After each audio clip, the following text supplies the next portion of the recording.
Jack and Jill rob a bank and get a parking ticket along the way.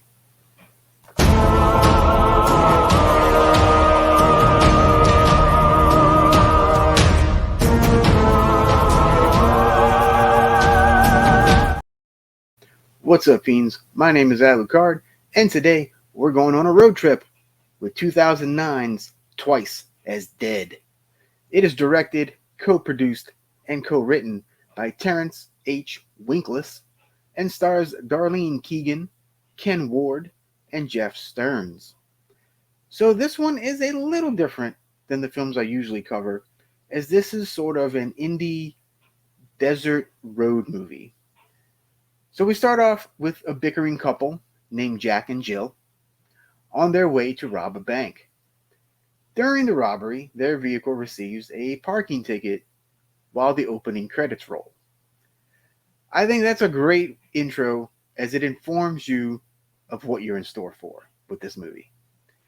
Anyway, they end up at a motel and start making out in the money, like you do. And the door swings open from the insane windstorm outside, and the money blows out into the yard while Jack and Jill, in their underwear, run after the money. Really funny scene. So then, after they get it all back, they go and bury the money in the desert. So after that fiasco, Jack goes alone to meet the con artist, Artie Kruger, to receive fake passports so they can flee the country. But the check that Jack gave Artie previously bounced. So they travel to the buried money location so Artie can get paid. Jack starts unburying the money while Artie hits him in the back of the head with a shovel. But wait, Jill, who also returns to the scene, hits Artie in the head with a tire iron and grabs the passports. They decide to kidnap Artie, and the crazy road trip begins.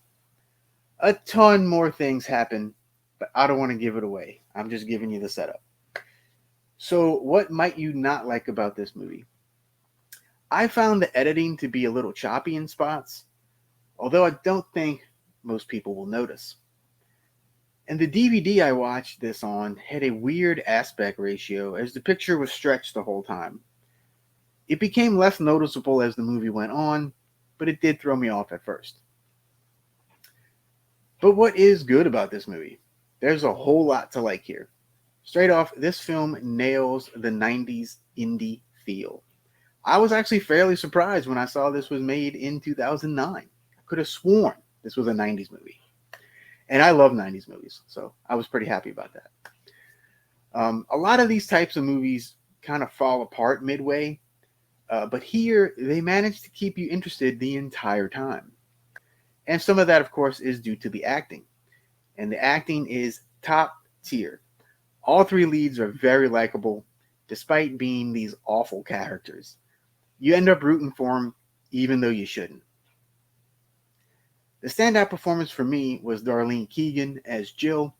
It seems this was her last major role on camera, and it's really kind of a shame because she has a great presence.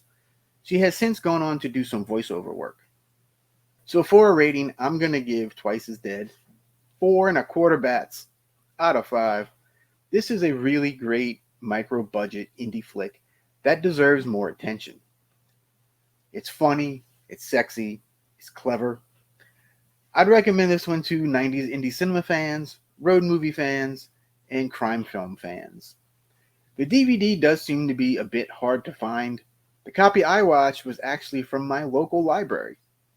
So hopefully this will get a wider release at some point. If you've seen it, let me know what you think of it in the comments below. I'd love to hear from you. Until next time, adios, Bella Lugosi.